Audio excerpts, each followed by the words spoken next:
Nouvelle tendance, des paroles révélées, riches en amour, par l'esprit, la force des paroles inspirées, innova. Voiles qui obscurcissent les yeux spirituels, les 12 voiles qui obscurcissent les yeux spirituels, les 12 voiles qui obscurcissent les yeux spirituels. La vision spirituelle est un don divin, virgule. Les 12 voiles qui obscurcissent les yeux spirituels. La vision spirituelle est un don divin, mais elle peut être affaiblie ou obscurcie par des voiles invisibles. La vision spirituelle est un don divin, mais elle peut être affaiblie ou obscurcie par des voiles invisibles. Ces voiles empêchent la révélation. Ces voiles empêchent la révélation. Elles bloquent le discernement. Elles déconnectent le croyant de la direction du Saint-Esprit. Je reprends. La vision spirituelle est un don divin, virgule. Mais elle peut être affaiblie ou obscurcie par des voiles invisibles. Ces voiles empêchent la révélation, virgule. Elle bloque le discernement et déconnecte le croyant de la direction du Saint-Esprit. Dieu veut retirer ces voiles afin que son peuple voie clairement dans l'esprit. Dieu veut retirer ces voiles afin que son peuple voie clairement dans l'esprit, marche dans la précision et discerne les temps. Le voile empêche que tu voies la direction.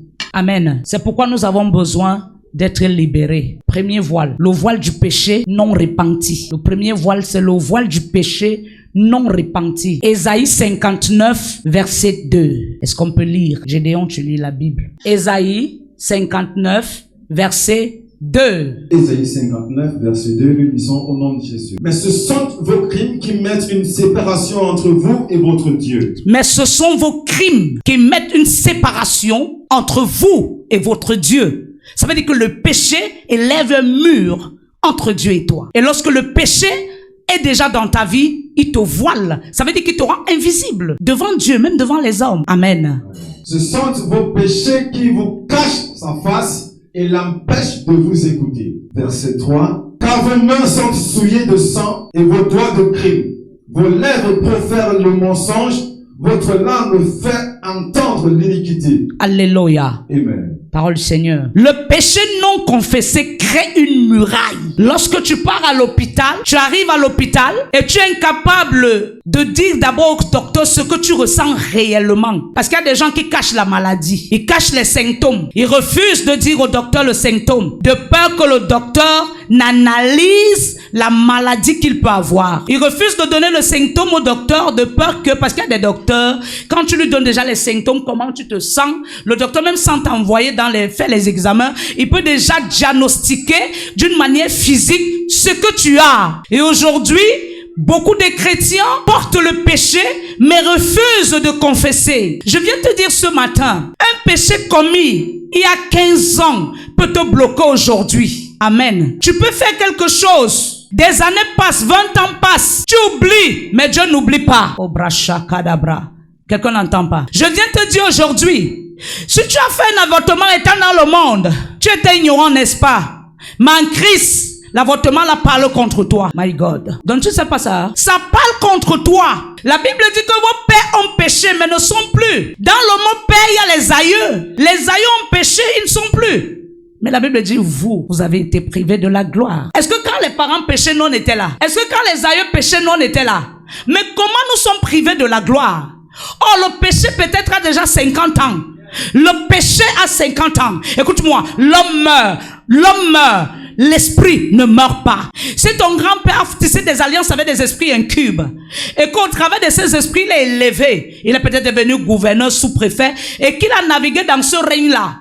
Après sa mort, l'esprit ne meurt pas. L'esprit qui marchait avec lui va suivre toute sa génération future. Et aussi longtemps on ne confesse pas ce qui a été fait, ça parle jusqu'aujourd'hui. Tu peux être à l'église, tu pries, tu as toujours un blocage. Juste parce que tu n'as pas confessé ce que tu as fait il y a quelques années. Amen. Amen. Donc le premier voile, c'est le péché non repenti. Amen. Non seulement le péché non confessé élève une muraille, elle bloque la lumière divine et brouille la perception. Elle te bloque. Elle bloque la lumière de Dieu dans ta vie. La lumière divine se retire de toi. Mais ce matin, je déclare, toi qui es là et qui entends ce message, confesse tes péchés. Il n'est pas tard. Si Dieu parle ce matin, ça veut dire qu'il parle à quelqu'un. Il ne se fait pas tard. Tu peux encore le faire. Peu importe. L'église, c'est l'hôpital spirituel. Chaque personne a son problème. Chacun a ses problèmes. Chacun a ses challenges. Donnez jamais honte de reconnaître tes fautes devant Dieu. Seul lui a la capacité de te décharger des fardeaux. Ton amen est loin. Le deuxième voile, le voile de l'orgueil. Parce que c'est la nourriture des enfants de Dieu. C'est le petit déjeuner, l'orgueil. Jacques 4, verset 6. Le voile. Est-ce que tu savais que l'orgueil est un voile? Tu savais ça? Que l'orgueil est un voile. Je te dis donc aujourd'hui que l'orgueil est un voile. C'est pourquoi les orgueils ont toujours quelque chose. C'est toujours bizarre, un genre là. Un genre. Il y a certaines choses qui n'arrivent pas, c'est un genre. Je te prie de sortir de l'orgueil. L'orgueil ne glorifie pas Dieu. Sois humble comme un petit enfant. Amen. Tu sais, quand quelqu'un est humble, on lui prend toujours comme quelqu'un qui n'est pas normal. Mais je te dis, c'est la meilleure vertu. Sois humble. L'orgueil peut bloquer ta bénédiction, ne pas te manifester. L'orgueil peut agir dans plusieurs domaines. Le fait qu'on te parle d'une même chose tout le temps, tu ne changes pas, c'est l'orgueil. Amen. C'est l'orgueil. Alléluia. Jacques 4, 6. Jacques chapitre 4, verset 6, nous lisons au nom de Jésus. Il accorde, au contraire, une grâce plus excellente. C'est pourquoi l'Écriture dit, Dieu résiste aux orgueilleux, mais il fait grâce aux humbles. Ça veut dire que la simple petite chose que tu négliges là, qu'on appelle orgueil, peut te fermer les portes. Amen. Peut te fermer les portes. La Bible dit que Dieu résiste aux orgueilleux. Mais si Dieu résiste aux orgueilleux, c'est les hommes qui vont t'accepter. Écoute-moi bien. La Bible dit dans le livre de Proverbes 21, à partir du premier verset, que l'Éternel tient les cœurs des rois entre les mains. Il les incline comme il veut, tel qu'un courant d'eau. Ça veut dire que pour que le cœur d'un homme s'incline à ta faveur, ça dépend de ta nature envers Dieu. Ton orgueil peut empêcher Dieu de t'ouvrir les portes. Il y a des moments où tu peux aller toquer quelque part. Tu demandes de l'aide, on ne t'aide pas. Parce que Dieu n'a pas touché le cœur de la personne en ta faveur. À cause de l'attitude que tu as qui irrite Dieu. Un homme n'a pas de relation. C'est Dieu qui a les relations. Et Dieu nous favorise dans ces relations. Donc quand quelqu'un dit, mes relations, tu n'as aucune relation, maman. Parce que si Dieu ne touche pas le cœur de quelqu'un envers toi, quelqu'un ne pourra pas te faire du bien. Alléluia. Il faut que le cœur de Dieu soit content envers toi pour que le Seigneur incline les cœurs de quiconque t'entoure en ta faveur. Sinon, il a dit à Moïse, va dire à Pharaon. Et la Bible dit qu'il a fait quoi? Il a endurci le cœur de Pharaon. Ah, ça veut dire que... arrête d'accuser les sorciers. Oui, j'ai demandé de l'aide à une amie, elle a refusé de me donner. C'est pas elle qui a refusé, c'est Dieu qui a refusé. J'ai demandé de l'aide à mon oncle, il a refusé, c'est pas lui, c'est Dieu. Parce que si Dieu veut, ton oncle va vouloir. Parce que le cœur de ton oncle est entre les mains de Dieu. Est-ce que quelqu'un m'entend? Donc l'orgueil peut te fermer la porte de la bénédiction. Ma prière ce matin, c'est que Dieu nous délivre de l'orgueil. L'orgueil ferme les yeux. Dieu lui-même devient un opposant jusqu'à ce que l'humilité soit restaurée. L'orgueil ferme les yeux. Dieu devient un opposant. Pourquoi on dit toujours que le diable me combat? Dieu ne combat pas, mais il te résiste. Amen. Le diable, parfois quand tu es face à quelqu'un qui ne veut pas te faire quelque chose, non, c'est le combat, c'est l'ennemi, c'est le diable. Maman, Dieu résiste. Si Dieu te résiste, tu vas croire que peut-être on t'a vendu. Amen. L'orgueil ferme les yeux, car lui-même devient un opposant, jusqu'à ce que l'humilité soit restaurée. Que l'humilité soit restaurée dans nos cœurs. Ton amen est loin. Ton amen est loin. Je prie que le voile d'orgueil qui avait pris possession de ton cœur, de tes yeux, de tes oreilles, de ta bouche, ce matin te libère au nom de Jésus. Si tu lèves ta main et tu dis amen, je vois la liberté. Je ne suis pas en train d'entendre quelqu'un dire amen.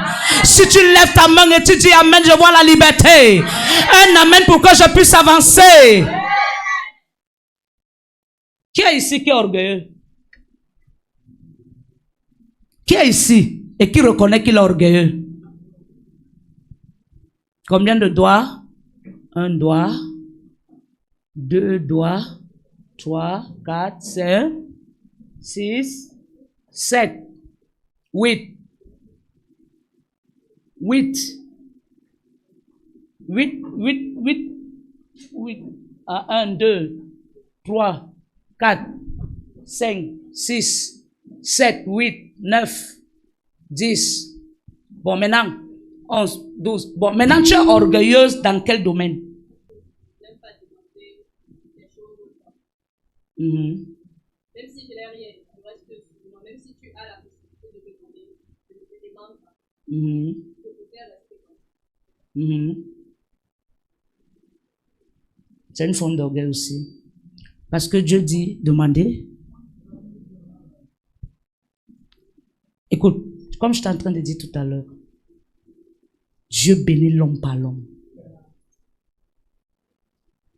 Dieu permet que tu manques pour que l'autre te donne. Et maintenant, quand tu viens, tu pries et tu rentres.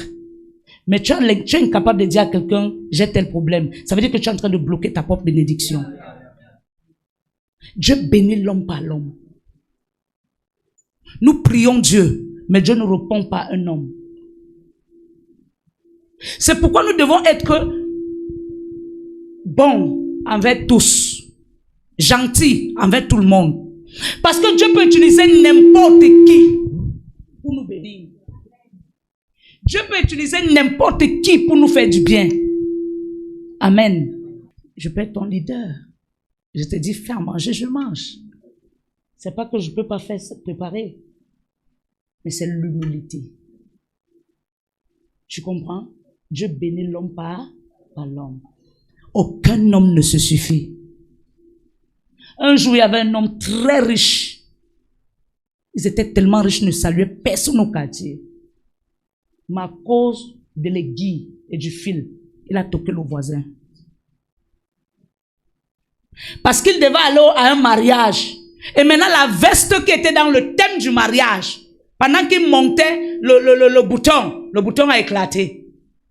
C'est coupé. Sa femme a cherché l'aiguille dans toute la maison, elle n'a pas vu, toute la boutique était fermée. Sa femme est sortie de la barrière. Elle allait toquer le voisin. Or, depuis des années, il ne disait jamais bonjour voisin. Parfois, Dieu permet. C'est l'orgueil. Tu ne peux pas être au quartier. Tu ne dis pas bonjour à tes voisins. Parce que si tu tombes, la première personne à te ramasser, c'est ton voisin. Amen. On n'a pas dit que dors chez lui. Il dort chez toi. Mais la simple politesse qui peut pousser ton voisin demain si tu es dans des situations. Parce que quand tu cries, la première personne qui sort, ce n'est pas ta famille. C'est le voisin qui informe ta famille. Ce jour-là, il a toqué chez le voisin. Et c'est à partir du jour-là. Tu sais pourquoi Dieu a permis ça? Tu sais pourquoi? Il pouvait bien prendre une autre veste, non? Mais il ne devait pas être dans le thème du mariage. C'est pourquoi Dieu a permis ça? Pour l'enseigner l'humilité. On ne demande pas parce qu'on est pauvre. Mais on demande parce qu'on veut garder le statut d'humilité. Donc rester sans jamais dire mot à quelqu'un, même si tu souffres, c'est l'orgueil. Parce que la suffisance, c'est l'orgueil. Personne ne se suffit. Je te jure, personne ne se suffit. Tu peux être assis là, tu as l'argent, tu as tout. Mais il y a quelque chose comme ça qui va te manquer. Peut-être le sourire. Peut-être le sourire. Et Dieu va utiliser quelqu'un à côté de toi pour te faire rire. C'est pourquoi quand vous venez au culte, j'aime toujours vous faire rire. Parce qu'il y a des gens assis là, depuis 2 semaines, n'ont pas ri. Mais Dieu m'utilise pour te donner la joie. Donc l'orgueil n'est pas une bonne chose, peu importe le domaine. Tu as déjà péché combien de fois envers Dieu? Mais qu'est-ce qu'il a fait? C'est simple. Pardon. On ne vit pas dans ce monde parce que tout le monde est gentil. Mais on réussit à s'en sortir parce qu'on a un cœur repentant. C'est pourquoi quand j'ai commencé le cours, j'ai commencé par un cœur repentant. Jésus dit, si quelqu'un te donne une gifle sur une joue, imagine un peu, tu es en train de dire à un mototaximan, amène-moi à tel endroit. Tu dis 300 dans 500. Et arrivé, il ne veut pas te donner 200. Et maintenant tu veux parler, il te donne 100. Et Jésus te dit, my goodness, là où tu pars. Et Jésus te dit, offre-lui. Écoute, quand tu es dans le moule de Dieu, Dieu utilise même le perroquet pour te transformer. Parfois, Dieu utilise le mototaximan pour voir ta dimension d'orgueil. Parfois, Dieu utilise le mototaximan pour voir ton répondant. Et c'est quand tu rentres prier, tu dis à Dieu, Seigneur, vraiment pardonne-moi. Quand tu fermes les yeux, tu te ramènes à la scène qui s'est produite. Ça ne t'arrive pas souvent. Seigneur, je te jure que là, je ne peux plus faire ça. Et Seigneur, vraiment, je te jure. Il dit, ah bon, hein, à peine tu finis la prière, à peine tu sors là, il met quelqu'un devant toi qui va te faire ça. Et maintenant, dès que tu agis de la même manière, quand tu rentres prier le soir, dès que tu fermes les yeux, il te ramène à la scène pour te dire, ma fille, qu'est-ce que tu m'as dit et qu'est-ce que tu as fait. Donc Dieu utilise n'importe qui pour nous briser. Alléluia. Que d'autre? Si tu as compris, c'est l'orgueil. Demande toujours. Parce que le fait que tu demandes, c'est où Dieu dépêche quelqu'un d'autre pour venir te donner. Parce que si tu ne demandes pas, ça dit que tu n'as pas besoin. Amen. Je peux demander à la sœur si, pardon, j'ai un besoin. Elle ne m'aide pas. Mais le fait que j'ai demandé. Parce que Dieu dit que nous sommes des dieux. Parce qu'en lui demandant, elle est un Dieu. Et comme je pose ma doléance, elle ne peut pas m'aider. Quelqu'un d'autre, Dieu va lui dépêcher parce que j'ai demandé. Et ça va, tu comprends? Hein? Si tu ne parles pas, ça veut dire que tu n'as pas un problème. Je mens. Bon, tu es venu à l'église, non? Hein? Ne parle pas. Ne parle pas. Tu peux rester sans parler à l'église. Pourquoi, maman? Pourquoi tu ne peux pas rester sans parler? Qui d'autre? Pourquoi tu ne peux pas rester à l'église sans parler? Hein? Ok. Oui, ma fille. Parle toi-même. Parle-toi pour te... C'est seulement pour demander à Dieu. C'est même pour demander aux hommes. Parce que Dieu descend par un homme pour faire du bien à un homme. Bon, je te pose une question. Bon, voilà Gédéon. Il a besoin de quelque chose. Il est venu à l'église. Hein? Il y a Dieu ici. Il y a Dieu ici. Maintenant, si ancien Gédéon, par rapport à sa doléance, il va parler à qui? Il peut t'arriver de prier. C'est comme si tu n'as pas la réponse. Mais quand tu viens me dire, maman, il y a telle chose qui me dérange. Je dis, ma fille, va, reçois la chose. Tu reçois. Tu sais pourquoi? Parce que tu as parlé. Je sais parce que quand tu comprends, tu ne demandes pas à quelqu'un parce qu'il est quelqu'un, mais tu demandes à quelqu'un parce qu'il est la représentation de Dieu sur la terre. Tu comprends? C'est pourquoi il a dit, quand il dit, demandez, on vous donnera. C'est pas seulement à lui. Toquez, on vous ouvrira. C'est ça, non? Qui t'ouvre? Un homme. Mais tu as demandé à qui? Tu as toqué la porte de qui? Comprenons. Demandez. Demandez. Tu demandes à qui? Qui te donne? Tu demandes aussi à l'homme. Je m'en maman. Tu demandes aussi? Bon, c'est ta famille ici, non? Hier, vous avez un programme, non? Vous avez un programme. Le programme a été planifié par qui? Par un homme, non? Vous tous, non? Maintenant, la direction de ce programme était planifiée par qui? Par vous toujours, non? Par rapport à quelque chose. Parce que, par rapport à vous tous. Parce que l'Esprit de Dieu me dit que c'était un lieu familial où vous devez vous retrouver. Toujours un lieu pour rencontrer un homme. Vrai ou faux? Maintenant, Dieu, connaissant votre besoin, Dieu, connaissant ce dont vous avez besoin, il prépare quelqu'un pour ça. Vous pouvez préparer un homme, mais Dieu prépare celui que lui l'a envoyé pour vous. Je sais pas si quelqu'un me comprend.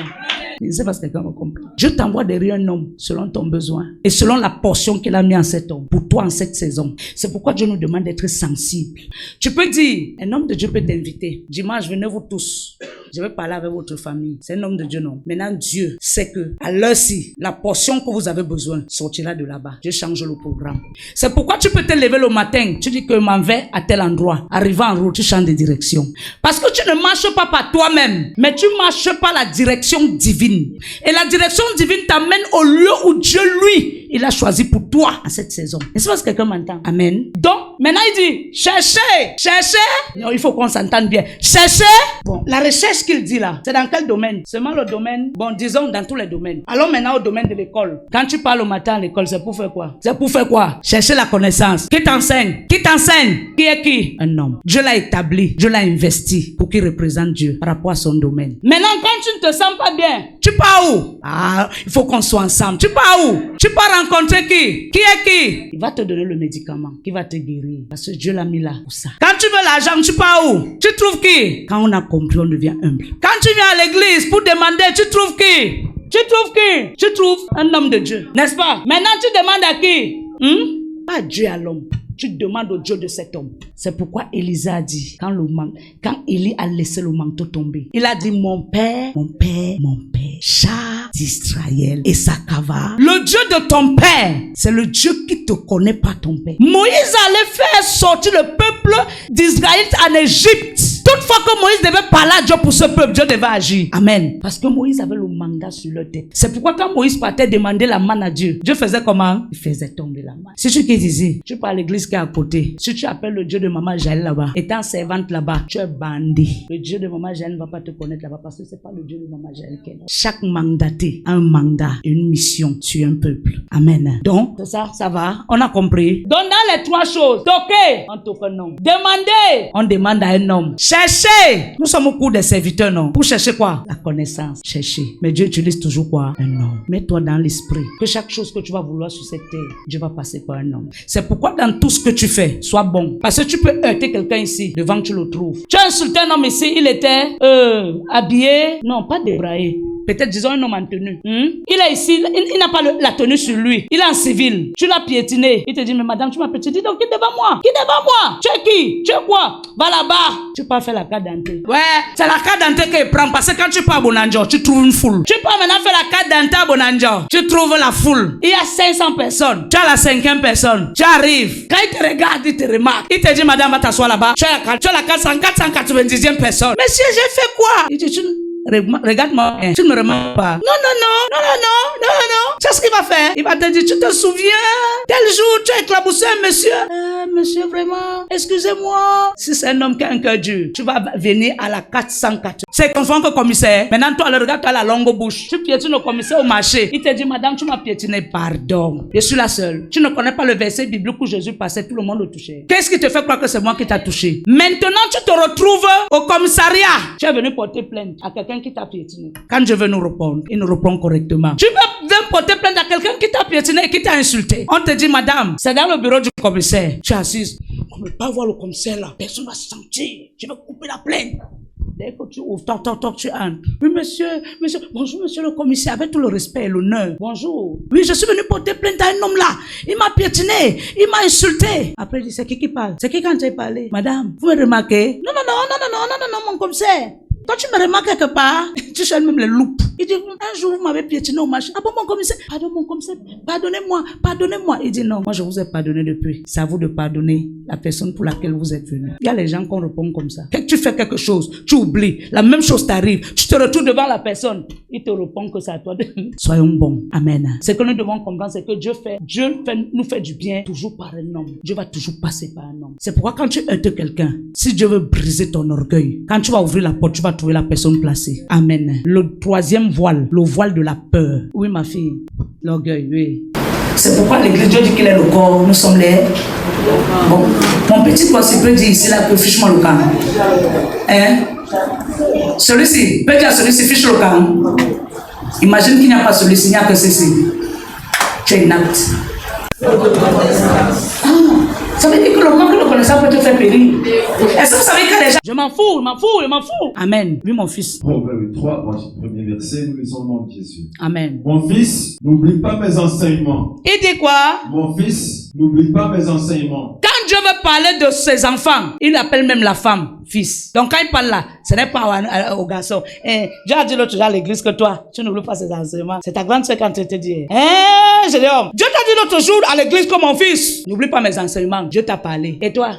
Parce que parfois on fait ça, Mon fils là, c'est nous tous. Dernièrement, papa m'a dit ici là que tu es la femme. Je lui ai dit que je ne suis pas une femme. Dieu m'appelle fils. Dans l'esprit, je suis fils. Il dit, mon fils, n'oublie pas mes enseignements. N'oublie pas mes enseignements. Fais comment? Et que ton cœur garde mes préceptes. Mon Dieu, mon roi. Il dit encore quoi? Car ils prolongeront les jours et les années de ta vie. Mhm. Et ils augmenteront ta paix. Ils feront quoi? Ils prolongeront les jours et les années de ta vie et ils augmenteront ta paix. Et il y a l'autre verset qui dit attache-les à ton. Verset 3. Que la bonté et la fidélité ne t'abandonnent pas. Lis-les à ton cou. Écris-les sur la table de ton cœur. Lis-les À ton cou. Est-ce que vous savez qu'on n'oublie pas nos chaînes? Tu as oublié sa chaîne pour mettre sur son cou. Tu as oublié, tu vois, il n'y a que peut-être 2 mains. Les autres personnes, peut-être parce que tu as mis... Parfois, on n'enlève même pas. On dort avec, on mange avec, on se réveille avec. Mais on oublie les enseignements, on oublie les conseils. Il dit, lis-les à ton cou. Le manque de connaissance, c'est la première malédiction dans la vie d'un homme. Quand tu n'as pas la connaissance, tu es envoûté. Pose-moi la question de quoi? De l'ignorance. L'ignorance est un syndrome de stagnation. L'ignorance tue. Les jeunes filles qui croient qu'elles peuvent gérer sans les conseils de leur mère là. Je m'en sors. C'est ce que tu penses. C'est quand tu vas accoucher que tu sauras si tu t'en sors. Hello? Parce que quand tu le veux lourd, tu ne vas pas t'en sortir. Même si c'est la mère de quelqu'un d'autre qui vient frotter la fontaine, qui vient mettre les remèdes pour que tu vas tourner. Même une nuit, l'enfant va pleurer jusqu'à... Tu seras obligé de partir voir ta mère. Les jeunes filles qui sont sages à leurs propres yeux là. Je gère. Depuis que je suis habitué à gérer mes problèmes moi-même, je gère et je m'en sors. Dieu va te faire tomber dans un trou où même te relever sera difficile. Et tu verras que c'est ta mère qui va se lever pour monter des sanglots pour toi. Je connais. Tu connais pas. Parce que ta mère, elle est avant toi. Elle a vu le jour avant toi. Elle aura toujours quelque chose qu'elle va te dire qui sera pour toi une clé qui va te permettre d'ouvrir et d'entrer. Maman, tu peux avoir la clé, mais tu n'as pas la stratégie pour ouvrir la porte. Il y a les portes qu'on ouvre, mais qui sont difficiles à ouvrir. Pose-moi la question comment? Il y a les portes qui sont collées au ciment. Maintenant, si ta main te donne pas la stratégie, tu fais clac, tu fais, ça te jeter derrière. Parce que tu vas trouver que la porte est dure à ouvrir. Parfois, l'enfant part. Maman, ça ne s'ouvre pas. Elle connaissant la porte, elle connaissant te dit, pousse fort. Et c'est quand tu pousses fort que ça s'ouvre. Pourquoi? Tu connais trop. Tu jongles les hommes. Tu connais. Tu jongles. Tu joues le schéma. Tu connais. Ça va te recoincer. Tu vas te retrouver au restaurant avec les 4. Est-ce que parle à quelqu'un? Tu vas te retrouver au restaurant avec les 4. Tu as fait rendez-vous à 2. Hein? À l'écart de 3 heures de temps. Mais tu ne sais pas qu'il y a des hommes, quand tu lui fais rendez-vous, c'est les inspecteurs des lieux. Il arrive même 2 heures de temps avant. Parce qu'il ne sait pas où tu l'as invité. Peut-être tu as mis des choses là pour finir avec lui. Il arrive 2 heures de temps avant pour inspecter les lieux. Il passe s'asseoir dans un coin que tu ne connais pas. Maintenant, tu as fait rendez-vous à un autre. Vous allez d'abord finir 1 heure de temps avant que l'autre n'arrive au même restaurant. C'est quand tu t'assois alors. Tu commences à causer avec l'autre. Il te fait comme ça. Bébé. C'est alors où l'autre sort de sa cachette. Il te dit, c'est qui ici? C'est mon cousin. Les filles, quand tu les cousins là, elle prend le numéro de l'autre, elle met cousin. Elle prend le thème, elle cousina.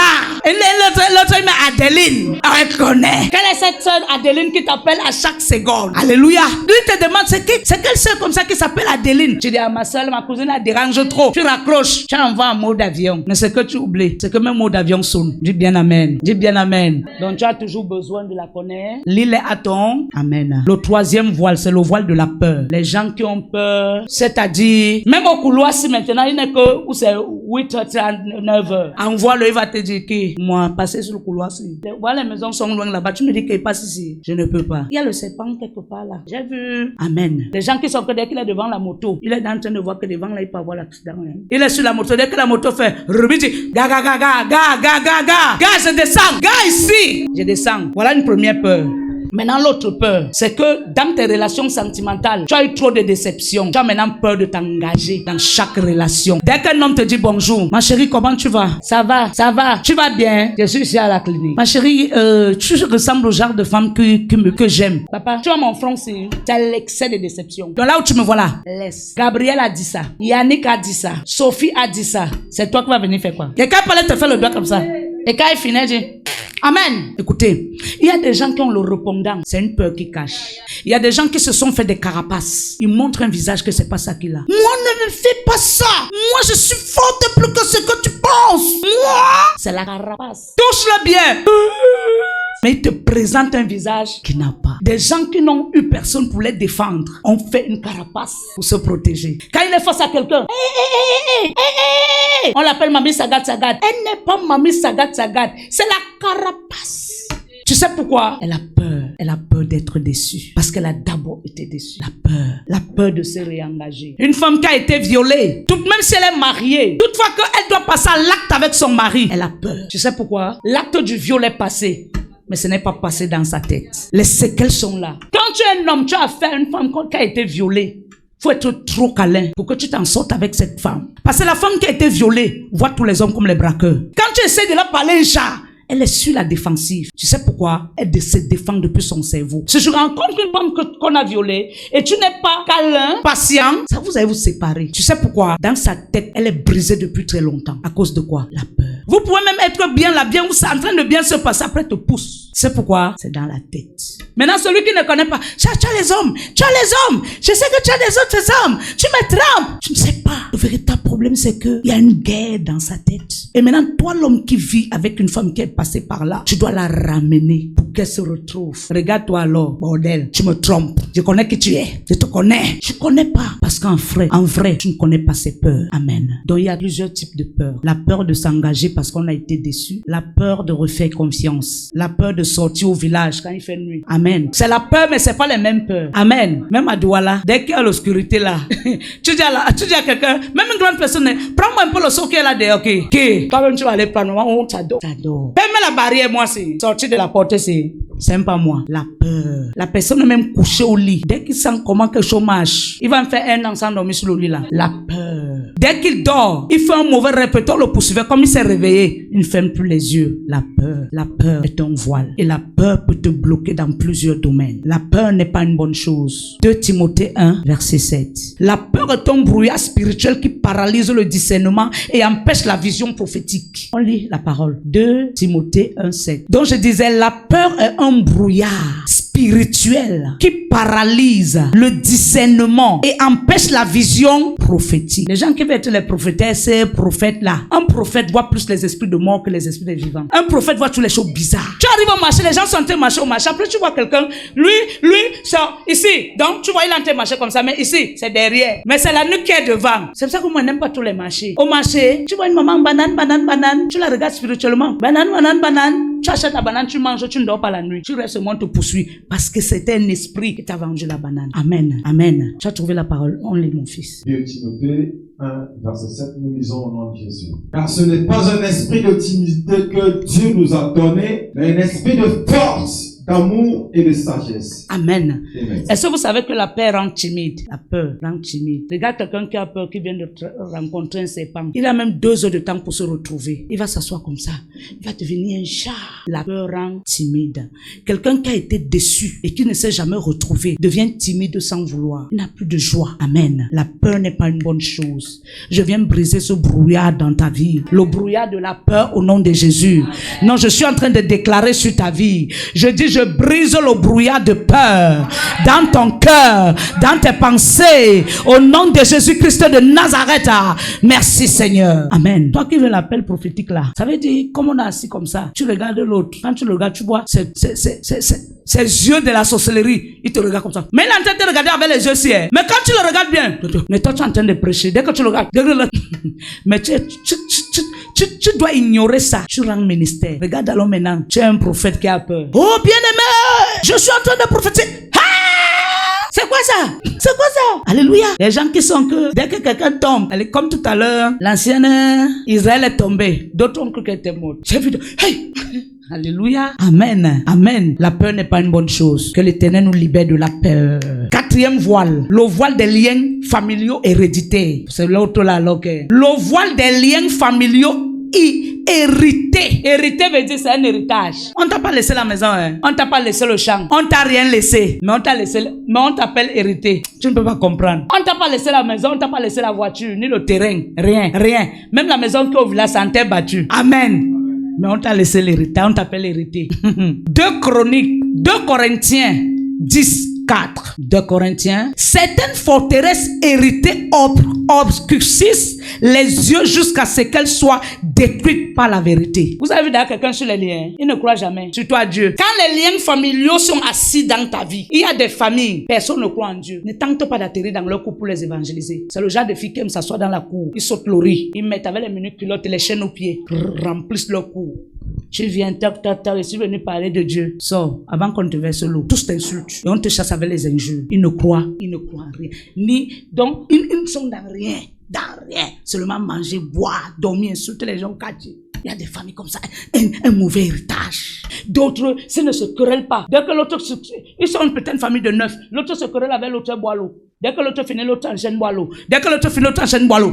Jusqu'à ce que les 9 se querellent. Et c'est quand ils finissent de se quereller que ça sert maintenant pour bien causer. C'est un lien. Si tu entres dans cette famille, tu vas trouver que les ancêtres faisaient la même chose. Les familles qui sont toujours en conflit, les conflits n'ont pas commencé chez vous. Ça a commencé depuis les pères. Amen. Les plus mauvais esprits de la terre, c'est les liens de famille. Je demandais ma fille Yolande ce matin, je lui disais que tu sais quoi, ton esprit de nonchalance et de lenteur là, très bientôt, je vais les promets avec toi très mal. Parce que c'est le plus mauvais esprit de la terre, la nonchalance. Si tu poses l'escargot ici, et les gens qui ont l'esprit de nonchalance, on les a toujours, on a travaillé sur eux mystiquement avec les esprits d'escargot. Si tu as l'escargot, on travaille sur ta vie avec l'esprit d'escargot. Oh non, maman, même pour te réveiller le matin, c'est un problème. Même pour ouvrir les yeux, c'est comme si on t'a mis les papins sur les yeux. Même pour ouvrir les yeux, tu fais tout avec nonchalance. Même pour t'exprimer, t'es en train de les liens. C'est un mauvais esprit. Et non, c'est comme ça. Et quand ma mère vivait, on pouvait commencer à attacher les mitumba à 6 h du matin. On finit vers 5 h le lendemain. C'est un esprit. C'est le genre d'esprit que tu es en train de travailler. Le travail ne finit. Tu oublies même que tu as autre chose à faire. Le travail ne finit. Et quand ce genre de femme se retrouve dans le foyer, son mari ne doit jamais manger à l'heure. Parce que quand elle commence à laver les couches de l'enfant, elle prend les couches, elle frotte deux, elle pose. Elle part dans la chambre, elle tire le drap au lit, elle laisse. Elle part, elle met les assiettes, elle lave deux plats, elle laisse. Elle part, elle commence à laver la maison, elle laisse. Elle part aux toilettes, elle fait les selles, elle chasse, l'autre part, l'autre de papa. Oh, et ça parle à quelqu'un. Elle part au marché, elle achète les trucs, elle oublie la viande. Quand elle rentre, elle s'assoit au marché, elle boit le ginger avec les beignets. Elle oublie la viande. Elle rentre à la maison, elle pose le sac, elle repart au marché. Et comme elle repart, elle rentre vers 14 h. Comme elle rentre, elle s'assoit, elle regarde d'abord sa série. Je vous parle de l'esprit de nonchalance. Et comment il agit. Quand elle finit de regarder la série, si la série s'est passée que son acteur a été heurté ou il est mort, elle s'assoit, elle pleure. Et quand elle finit de pleurer, elle se couche au canapé. C'est quand elle se saute vers 16 h. C'est les enfants qui rentrent la réveiller que maman est rentrée, tu as préparé. C'est où tu trouves que elle a même fait les selles, elle n'a pas tout chassé. Elle a commencé à dresser le lit, elle n'a pas fini. Oh non, je déclare en ce lieu, quiconque manifeste un esprit de lenteur, je prophétise ta liberté. Non, je ne suis pas en train d'entendre un amen. Très mauvais esprit. Elle fait la liste. Tu as fait la liste, oui. Le compte, 20 200. Quand elle arrive au marché, elle revient avec le truc incomplet et dit que j'avais mal compté. On l'a compté 30 fois. Tu as compté, tu dis que ça dépasse même. Mais donne plutôt 19 000. C'est ce qu'elle vient de compter. Quand elle arrive, elle vient avec les choses incomplètes. Donc l'esprit de lenteur te met dans un système où, ça dit, je sais pas, je maudis cet esprit dans ta vie. Comment on peut commencer à tâcher les mitumba à 6 h? On finit le lendemain à 5 h. Ça veut dire que même vous lavez, tu ne t'es pas lavé parce que tu as pris tout ton temps à faire ça. C'est un mauvais esprit. Je déteste cet esprit. L'esprit qui a fait que l'âge restait ouvert jusqu'à minuit. Demande à Noé. Noé restait devant l'âge. Jusqu'à quelle heure? Parce qu'il attendait le mille pattes. Parce qu'il attendait l'escargot. Ah bon, il a dit que ça c'est quoi? Il a ramassé ça. Il a jeté là-bas dans l'âge. Il a fermé l'âge. Et ouais, lui quand il rampe après il entre. Il peut faire là 1 an. Comme il est entré là, il peut faire 1 an. Amen. Quand tu tapes, il rentre. Il dit, détruis cet esprit dans ta vie. Si tu fais les rêves, tu es toujours entouré des escargots. Viens me voir, te mettre dans un programme. Je vous manque pas. J'avais une fille spirituelle. Elle rêvait, tu vas porter les bassines d'escargots. Tout ce que la fille la faisait, ça allait à pas langue. À pas langue. Maman, je ne comprends pas. Je dis, explique-moi un peu tes rêves. Parfois, les rêves que vous faites sont importants. C'est pourquoi vos pasteurs, vous devez partager les rêves. Parfois, tu gardes tes rêves. Oh, c'est ça qui te tue. J'ai dit, quels sont tes rêves? Elle dit, je passe toujours mon temps à voir comment je porte la bassine d'escargot. J'ai dit, quoi? La bassine, ça veut dire que la bassine là, il y a ton mariage dedans. C'est quoi ça? Amen. Amen. Quand on a prié, elle cherchait l'enfant, elle ne voyait pas. Oh, on allait travailler avec l'escargot contre elle. On a relâché les marmailles d'escargot dans sa vie. Tout ce qu'elle faisait, rien n'avançait. Mais après sa délivrance, elle n'était plus jamais la même. Ne jouez pas avec vos rêves. Parfois, tu rêves, tu es toujours dans la brousse. Ce qui t'entoure, c'est les escargots. Tu trouves que c'est la fertilité. Parce qu'il y a ceux qui analysent leurs rêves selon eux. J'ai fait un rêve aujourd'hui. J'étais en forêt avec les escargots. C'est l'abondance. Maintenant, l'ennemi va te pousser à aller expliquer à quelqu'un qui est aussi captif. Amen. Je lui dis, je voulais te partager mon rêve là. Il dit, oui, je t'écoute. Oh, lui-même, il est captif. J'ai rêvé, j'étais dans une forêt, il y avait les escargots qui m'entouraient, il y avait la verdure. Mais il ne doit pas d'abord avoir la verdure, que si tu es en forêt, tu veux qu'il y ait la rougeur. Il y avait la verdure. J'étais là, les escargots m'entouraient. Oh, tape-moi ici. Merde, quel rêve, quelle révélation. Elle dit, mais c'est pas n'importe qui fait ce genre de rêve. C'est un rêve d'abondance. Amen. Tu es comme ça à l'église, tu es chrétienne. Elle t'a d'ailleurs répondu que c'est l'abondance. Maintenant, quand moi je dis reçois, tu rentres, tu n'as rien. Quand tu viens l'autre culte, dès que je dis je reçois, depuis que tu dis que reçois, reçu quoi, tu commences à mal me regarder. Oh, c'est pas moi le problème. Celle qui t'a interprété le rêve d'abondance, c'est elle le problème. Ma fille, c'est quoi? Maman, je suis pas contente. Depuis que tu déclares, les autres reçoivent, moi je ne reçois rien. Pourquoi ma fille? Comment est-ce que tu dors? Quels sont tes rêves? Je demande toujours les rêves. Parce que quand tu es à l'église, tu pries. Tes rêves peuvent être ta vie. Joseph a rêvé. Et c'était sa vie. Et il a expliqué, mais à la mauvaise personne. Et à cause de ce qu'il a expliqué, il s'est retrouvé dans le trou. Si ce n'était l'appel dans sa vie, les lions le mangeaient là-bas dedans. À qui tu expliques tes rêves? Est-ce que vous savez qu'il y a des gens, tu expliques ton rêve, pas ton rêve, il te bloque. Amen.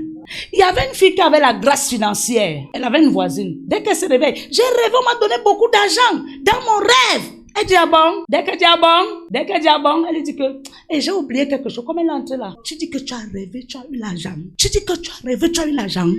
Quel argent? Tu te bloques. Quel argent? Je bloque. Quel argent? Je bloque 3 fois. Elle coupe la chèvre. Dans sa pensée, elle coupe la chèvre. Elle verse sur le blocage. Tu as rêvé d'argent, non? Tout le temps, tu rêves d'argent. La pauvreté qui te salue, c'est plus qu'une malédiction. Tu sais pourquoi? Parce que tu expliques toujours tes rêves d'argent à ça la personne qu'il ne faut pas. On n'explique pas ses rêves à n'importe qui. Tout le monde a le ventre, mais tout le monde n'a pas les intestins. Il y a des gens dans son ventre, c'est le serpent. Dès que tu expliques, j'ai un rendez-vous demain avec un blanc. J'ai un rendez-vous demain avec un homme d'affaires. Tu arrives là-bas, tu trouves plus un pousseur. Mais je vous dis les transactions spirituelles. Tu avais rendez-vous avec un homme d'affaires parce que tu as dit à la mauvaise personne. On change l'homme d'affaires en pousseur. Est-ce que vous savez que ça se fait? Est-ce que tu sais qu'on peut changer ta vie? On te donne la photocopie. Quand on te dit qu'on t'a bloqué, tu crois que c'est quoi? Ça veut dire que spirituellement, on change ta vie. On te fait vivre une vie qu'il ne faut pas. On prend ta même vie, on cache dans la calebasse. Amen. Je ne vous avais pas expliqué l'histoire d'un homme. Dans sa famille, on a dit que personne ne devait prendre l'avion. Lui, il a atteint les dimensions sans chercher la prière. Il a voyagé. Dans l'avion, il a enlevé les tennis. Il a dormi. Le showgirl se voit en France. Il est en train d'aller en France. Or, la loi de la maison de son père disait que personne n'arrive même au carrefour de nos côtés. Dès qu'il a atterri en France, l'avion a atterri. Tout le monde a commencé à sortir. Lui, il a commencé à chercher ses chaussures. Monsieur, bonjour, vous avez vu les tennis blanc, noir, blanc, bleu? Le blanc de quelqu'un, des chaussures aussi, les chaussures, moi, je comprends pas. Et papa, vous n'avez pas vu les tennis ici? Bonjour, vous n'avez pas vu les tennis blanc, bleu? Mais tennis, quoi? Je suis tombé sur un Chinois. Amen. Il a commencé à faire dans l'avion comme un fou. Maintenant, tout le monde est sorti, il était le seul. Le pilote est venu dire que, mais monsieur, sortez. Il est sorti. Bang, bang, bang, bang, bang, bang. Pieds nus, en plein aéroport. Maintenant, la voiture n'importe quoi. Maintenant, on va amener là-bas où on doit prendre les bagages. Quand il va entrer, il trouve le blanc à la porte. On lui demande que tu parles. Où sont tes chaussures? Il dit que, oh non, il dit que, moi-même, je blanc, mais comme tu me vois là, moi, je me suis dépassé. Je dormais dans l'avion. Je me suis réveillé, pas vu mes chaussures. Les blancs comprennent ça. Donc, tu viens avec ton français du Cameroun, tu emmènes là-bas que moi, je me suis dépassé. Il lui a dit, monsieur, retournez. Si vous ne voyez pas vos chaussures, vous n'entrez pas. On l'a rapatrié. L'avion qui suivait. Moi, on a vu que ça, c'est maléfique. L'avion qui suivait, on l'a mis dedans avec ses mintumba. Et tout. Pendant ce temps, sa femme était en train de célébrer au Cameroun que son mari est pas. Et que d'ici 3 ans, elle aussi est. Je t'explique l'histoire des liens familiaux. Dès que l'avion a atterri, elle pouvait imaginer que l'avion qui a atterri là, c'est son mari. Dès qu'il descend, l'esprit de famille souffle sur lui. 3 fois. Il prend la direction de chez sa tante. Oh non! Ça, les esprits de famille, je peux les enchaîner. Ça, je ne peux pas comprendre. Quelqu'un rentre. Au lieu qu'il rentre d'abord chez lui, il prend la direction de chez sa tante. Et toc. Elle lui avait fait le râpé parce qu'elle savait qu'il va revenir. Et toc. Quand elle ouvre la barrière et dit, Samuel, tu es rentré. Et dit que, Saint-Esprit, aïe non. Et dit que, tu savais que je vais rentrer. Et dit que, oui. Et dit que, oui, je savais. Après, je t'explique. Il entre bien, il tape. Et dit que je t'ai même fait le râpé avec la sauce blanche. Merde, le type l'était dépassé. Il dit que, mais comment tu dis que tu m'as fait le râpé? Alors qu'à l'heure, c'est devait être en France. Elle dit, entrez là-bas à la cuisine. Il y a une bassine bleue là. C'est quoi? Jésus. Il y a une bassine bleue là. C'est couvert, ouvre. Quand il ouvre, il trouvait cette tennis. Il trouvait cette tennis à l'intérieur. Il dit, waouh! Elle dit, viens t'asseoir et t'explique. Elle dit que le véritable problème, c'est que dans notre famille, personne ne voyage. Parce que notre grand-père paternel était mort dans un carrefour. Oh non, il était mort dans un carrefour. Et dans le carrefour, il y avait 4 routes. Avant de mourir, les gens qui l'ont retrouvé, on dit qu'il a dit qu'aucun de ses enfants ne doit traverser pour aller hors du pays. Mais Dieu, il dit que ça veut dire quoi? Quelqu'un met au carrefour. Pour nous, dedans, c'est quoi? Elle lui dit que le mieux, c'est que porte seulement tes sacs de Mtumba, tes sacs, rentre chez toi. Chez nous, personne n'est jamais allé, même au Gabon. C'est que les liens familiaux peuvent faire. Si tu es en ce lieu, ayant hérité un lien, pendant que je lève ma voix, je suis en train de prophétiser sur ta vie. Les Rabashakatabra, le Dieu des esprits des prophètes, te libère maintenant des esprits de famille qui retardent ta destinée. Si tu te mets debout, tu dis Amen. My God. Toi, tu devais manger. Avec le genre de rage là, tu manges qu'un râpé. Amen. Amen. Amen. Amen. Tu manges qu'un râpé. 2 Corinthiens 10, 4. 2 Corinthiens chapitre 10, dans son 4e verset, nous lisons au nom de Jésus. Amen. Car les armes avec lesquelles nous combattons ne sont pas charnelles, mais elles sont puissantes par la vertu de Dieu pour renverser les forteresses. Pour renverser les forts. Ne combat pas seulement avec ta bouche, combat avec les armes de Dieu. Les forteresses de la famille dans lesquelles tu t'es retrouvé seront renversées au nom de Jésus. Amen. Ton amène est très loin. Amen. Ton amène est très très loin. Amen. Ton amène est très très loin. Amen. Il y a des familles qui héritent la jalousie. Dans une famille, ce n'est que la jalousie. Le célibat chronique. Des belles filles, des beaux garçons. Tu trouves un homme avec les favoris jusqu'ici. Très beau. Mais alors, tu trouves une femme très belle. Mais alors, tu trouves des diplômés. Mais alors, oh my God, je viens briser la malédiction, le voile de toute forteresse de famille. Au nom de Jésus-Christ de Nazareth. Au nom de Jésus-Christ de Nazareth. Si tu dis Amen. Cinquième point, le voile du manque de connaissances. Ce sont alors eux, ce sont ce qu'on appelle le sabitou. Amen. Les sabis, ils connaissent tout. Oh, ils ne connaissent. Osée 4:6 dit, mon peuple périt faute de l'ignorance spirituelle rend aveugle aux réalités du royaume et ouvre la porte de l'erreur. Amen. Aujourd'hui, tout le monde est pasteur. Aujourd'hui, tout le monde est apôtre, apôtresse, évêque, prophétesse, prophète. Tout le monde a la prophétie. Maintenant alors, toi qu'on prophétise, si tu n'as pas la connaissance, tu vas te retrouver dans le trou. Parce que c'est pas toutes les prophéties qui viennent de Dieu. Il y a les prophéties qui viennent tout droit des cimetières. Parce que l'esprit de mort communique. Il y a des prophéties qui viennent des eaux. Parce que l'esprit des eaux communique. Il y a des prophéties qui viennent des montagnes. Parce que la montagne communique. Du soleil, le soleil communique. De la lune communique. C'est pourquoi tu as besoin de la connaissance. Écoute, à l'église, je te conseille, ne cherche pas le miracle. Cherche la connaissance. Parce que la connaissance est un miracle. Si tu n'as pas la connaissance, tu serais berné partout où tu pars. Il y a des chrétiens, aujourd'hui, leur foi est à terre. Parce qu'un jour, on lui a fait une prophétie. Amen. Et à cause de la prophétie, là, il s'est égaré. Alléluia. Ma prière pour toi, c'est que le Seigneur te donne la connaissance. C'est que le Seigneur te donne la connaissance. 6e voile. Ce n'est pas moi qui devais prêcher le 2e message. C'est pour ça que je traînais un peu. 6e message. 6e voile. Le voile des blessures intérieures. C'est alors là. Les blessures. Il y a beaucoup de blessés à l'église. Dès que tu lui dis, sœur, bonjour. Tu me parles comme ça. Pourquoi? J'ai fait quoi? Tu te demandes que Jésus-Christ. J'ai seulement dit bonjour à la sœur. C'est bonjour. Quoi? C'est pas elle. C'est pas lui. C'est les blessures internes. Les gens qui ont été trop blessés deviennent vulnérables. Tout ce que quelqu'un peut sortir de sa bouche, C'est comme un poignard pour lui. Ça le cœur et ça lui fait mal. Amen. Amen. Psaume 147, verset 3. Les blessures non guéries déforment la vision comme une lentille brisée. Les blessures non guéries déforment la vision comme une lentille brisée. Psaume 147, verset 3. Il guérit ceux qui ont le cœur brisé et il pense leurs blessures. Il guérit Ceux qui ont le cœur brisé, et il pense. leurs blessures. Toi qui es blessé en ce lieu, laisse Dieu te guérir. Le docteur soigne et Dieu guérit. Chaque douleur que tu as, que ça soit la plaie, que ça soit n'importe quoi, tu ressens ça dans ton cœur. Amen.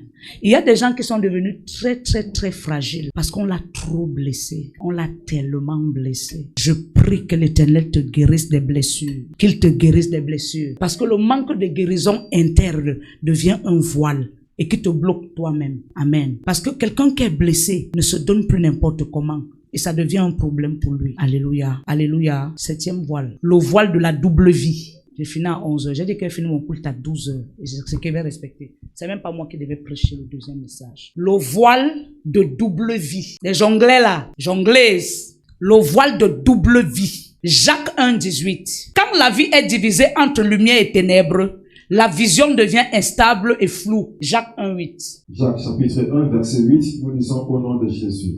C'est un homme irrésolu, inconstant dans toutes ses voies. Amen. Amen. Amen. Amen. La double vie, c'est dans plusieurs formes. Une femme qui est mariée, qui trompe son mari avec le voisin. Dès que le mari part au travail, elle lâme chouin, elle tombe enceinte. Elle vient dire à son mari, je suis enceinte. Elle-même sait que ce qu'elle porte là, ce n'est pas pour son mari, c'est pour le voisin. Dès qu'il sort, elle dit, je lui ai dit que je suis enceinte, il y a le boucle là. Mais ce que tu oublies, c'est que l'enfant peut dire qu'il est son père. L'enfant peut dire qu'il est son père. Tu dis non, il y a quelqu'un dans ma famille qui ressemble au voisin ici. Un seul enfant a cette paix. Double vie. Amen. Il y a une chose que j'ai juré à Dieu. N'ai jamais détourné la paternité de mes enfants. Même si j'accouche avec un malade mental. Parce que ça va jouer. Je dis ça joue. Papa avait son oncle. Il était mort par arrêt cardiaque. Il avait 7 enfants avec sa femme. Il hébergeait son frère dans la maison. Tous les 7 enfants étaient pour son frère. Un jour, l'un d'eux passait. Quand toi tu peux élever ton frère à la maison, il est en train de vieillir, il est toujours là. Toi-même, tu ne réfléchis pas que ça doit être ton rival. Tu loues la maison, lui il est locataire. Tu as construit, c'est lui le propriétaire. C'est lui le mari de la maison. Toi, tu n'es qu'un batazard, un voyou. Quand il reste, il se moque de toi. Un jour, l'un des enfants passait. Le père de la maison avait voyagé. Comment dit que, dis donc, laisse-le. Les enfants sont déjà grands. On a encore quoi faire. Il reste comme ça. Bientôt même, je l'asphyxie, même il part. On reste. Il croit que les enfants là sont ses enfants. Mon Dieu, mon roi. Imagine un enfant qui a grandi dans un foyer et qui sait que c'est son père. Et il n'entend pas à la porte sa mère causer avec son oncle. Elle dit, on va même l'asphyxier. Non, maman, quand le père est rentré, c'est une famille qui mangeait toujours à table. Le père avait fait une grande salle à manger. L'hypocrite était toujours à table pour manger. Ce genre de personne, même la raie de poisson, ne peut pas percer sa gorge. C'est comme ça que l'enfant dit, maman, si tu ne parles pas, je parle. Parler de quoi? Parler de quoi? Elle ne savait pas. Maman, il y a 3 jours, je passais devant ta porte. Tu parlais quoi? Au téléphone. Lui, il a fait comme c'est au téléphone qu'elle parlait. Au téléphone, il dit oui. C'était une façon de rappeler sa mémoire. Il dit, maman, si tu ne parles pas, moi je parle. Non, ce n'était pas ça. C'est que tu n'as pas bien compris. Maman, si tu ne parles pas, il dit, oh, je ne sais pas. Aïe, ouais, aïe, je me sens pas bien. Aïe, aïe, aïe, aïe, aïe, aïe, aïe. Son mari la regarde. Le gigolo, je n'ai pas voulu te dire ça depuis, parce que je ne savais même pas comment il va commencer. Pour te dire, c'est que nos 7 enfants, ce sont les enfants de ton frère. Le monsieur là est seulement descendu comme ça, là sur la table. Les enfants l'ont tapé leur main, tu comprends? Ils ont tapé les mots là hospitalisés. Tu ne peux pas les maudire, ils ne seront jamais maudits. C'est toi qui es maudite, parce que ça c'est la haute hiérarchie de sorcellerie et de méchanceté. On doit t'engager pour être hôtelière de sorcellerie. Et il se lève. Hé, mon frère. Non. Les 7 enfants là sont tombés sur lui, non. On a tabassé le père là. Ils l'ont dit, tu ne seras jamais notre père. Tu vas mourir. Même t'enterrer. C'est les chèvres qui vont t'enterrer. Si tu as passé toute ta vie ici à poignarder notre père, tu dis que nous sommes tes enfants, cet homme qui est mort, c'est lui notre père. Parce que c'est lui qui nous a élevés. Tu es méchant. On l'a mis dehors. Ils ont dit à leur mère, suis ton mari. On te méconnaît comme mère. Et elle a perdu l'amour et tous ses enfants. Ils ne l'ont jamais pardonné. Amen. Il y avait une autre famille. La femme n'arrivait pas à concevoir. Elle avait fait une fille avant le mariage. Son mari était marin. Donc il pouvait aller à l'eau, il fait 4 mois avant de rentrer. Elle a envoyé sa fille dehors, sa fille a conçu. Quand son mari rentre, elle dit qu'elle est enceinte. Famille compliquée. Avec une histoire aux fesses. C'est les gens qui s'asseyent toujours avec une fesse. Parce qu'à n'importe quel moment, le tonnerre peut gronder. Ne mange jamais. Le mensonge te donne le palu à chaque seconde. Elle dit qu'elle est enceinte. Imagine un homme qui a 1000 longs avec sa femme, non pas d'enfant. Il caresse le ventre. Elle a commencé. Elle était d'abord potelée. Et tu sais, les femmes potelées, on ne peut pas vite savoir que tu es enceinte. Et elle savait que comme son mari, il fait les 4 mois, donc elle a bien calculé. Elle a pris sa fille, elle allait cacher ailleurs. Le mari est revenu un jour trouver seulement l'enfant.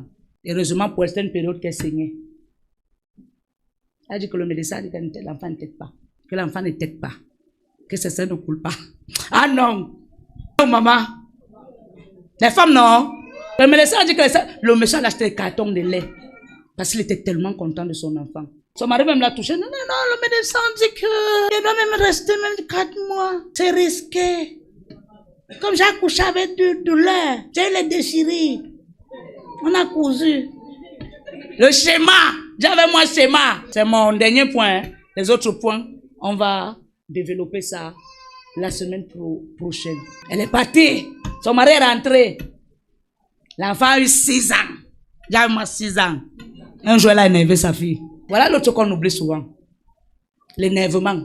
Je peux faire quelque chose à ma fille là. Qui? Ce genre de choses, ta grossesse ne va pas atteindre 2 mois. Quand tu vas l'énerver un peu, elle te descend. Amen. Un jour, l'homme est rentré. Papa. Quand elle est devant son père, pas son père, c'est lui qui l'a élevé. L'enfant l'appelle Tata, parce que l'enfant c'est que sa grande sœur. Seule la mère connaît que tu affliges ça à un homme, tu le condamnes, tu le mets dans le cadenas, tu fermes, et tu sais bien que là où il est là, il n'est pas le père. Tu préfères qu'il reste sans enfant à cause de ton égocentrique. Sors le bois dans le cœur. Amen. Quand elle a énervé sa fille dit bon. Papa, c'est le genre de maman que dès que l'enfant dit bon à la maison, elle commence à éternuer. Parce que à tout moment que l'enfant dit bon, elle a peur. Bon. Papa, aujourd'hui, je vais te parler. Elle dit, parler de quoi? Parler de quoi? La fille, c'est ça de chez moi. Sa fille dit que c'est toi qui dois sortir maintenant. Parce que c'est toi la cocu dans cette maison.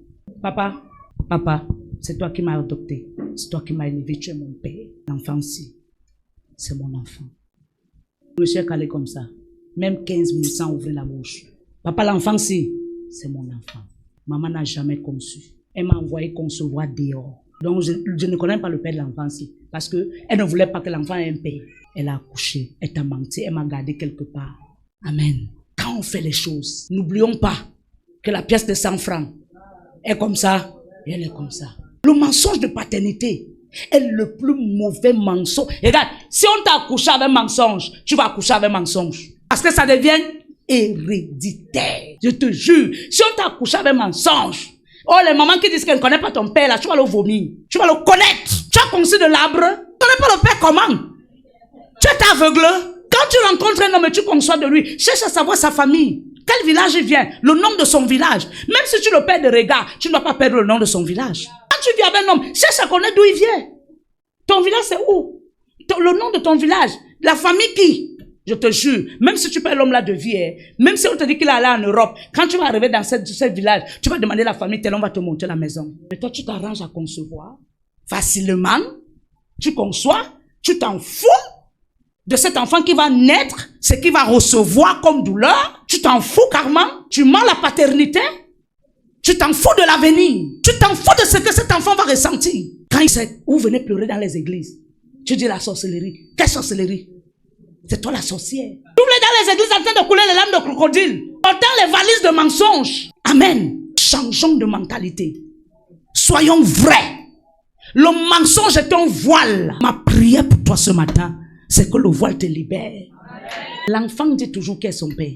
Je me souviens quand j'étais enceinte de ma fille ici. Un jour, papa et moi, on fait les premiers. L'enfant là n'est même pas mon enfant. Je lui ai dit que frère, ne te gêne à Dresse ton lit, parce que l'enfant qui est dans mon ventre va dire qui est son... Quand elle est née, elle n'avait que 1,5 kg. Quand il a regardé, malgré qu'elle était un jar, lui-même il a dit dans son cœur, je me repens. Parce que l'enfant lui m'a montré le doigt. Naï, l'enfant montre-le. Est-ce que j'ai parlé à quelqu'un ce matin? Est-ce que j'ai parlé à quelqu'un ce matin? 8e voile, c'est le voile de mauvaise fréquentation. Écris là comme ça, on va continuer dimanche. Le voile de mauvaise fréquentation. Est-ce que tu sais que les mauvaises compagnies corrompent les bonnes mœurs? Maman demande trop l'offrande. Prince, tu ne la connais pas. Ah, maman demande l'offrande, Prince. C'est parce que tu viens d'arriver. Tu te comprends, non, Prince? Tu ne connais pas. Oh non, tu ne connais pas. Oh, Prince est venu avec sa mentalité. Il sait que on donne à Dieu. Maintenant, toi, tu commences à lui dire, Prince, hey, dis avec moi l'oreille. C'est ça qu'a tué Adam. Parce que l'oreille d'Adam était là. Ève était toujours là. Qu'est-ce que Dieu a dit? Amen. Là, tu as... Ou bien tu es assis à côté de quelqu'un qui n'aime jamais donner à Dieu. Dès que tu te lèves, tu veux monter quoi? Elle ne te connaît pas. Vous êtes assis à l'église. Dès que tu viens, tu donnes l'offrande. Dès que tu viens t'asseoir, tu veux monter quoi? Que tu aimes trop Dieu. Tu aimes beaucoup Dieu. Dis avec moi les mauvaises fréquentations. C'est un voile. Parce qu'il y a des gens, tu étais toi bien constitué. À cause de la mauvaise fréquentation, tu es devenu tordu. Même prier, tu ne connais plus. Parce que la personne... Tu dit que tu pries trop. Tu veux montrer quoi? Que tu es spirituel. Donc quand on parle, toi tu élèves la voix plus que tout le monde. Tu es tout spirituel. Ou tu es influenceur de prière. Amen. Est-ce que quelqu'un a compris ce matin? Tout ce qu'on pose comme action est un voile. Surtout Dieu appuie sur le point des vérités. Vous qui êtes mère d'enfants là, dites la vérité. À vos conjoints, à vos gars. Si l'enfant n'a pas de père, mais non! Le jour qu'il grandit, maman, mon père, où? Dis, prends ton acte. Lui-même, maman qui accouche, pas te prendre leur père, que c'est lui le père. Tu écris dans l'acte les liens de ton père. Parce que l'enfant l'a porté le nom de ton père. Ça suit l'enfant. Amen. Alléluia. Si ton père, si ta mère t'a changé à l'hôpital, ne change pas ta part d'enfant. Amen. Dites la vérité au père de vos enfants. Sinon,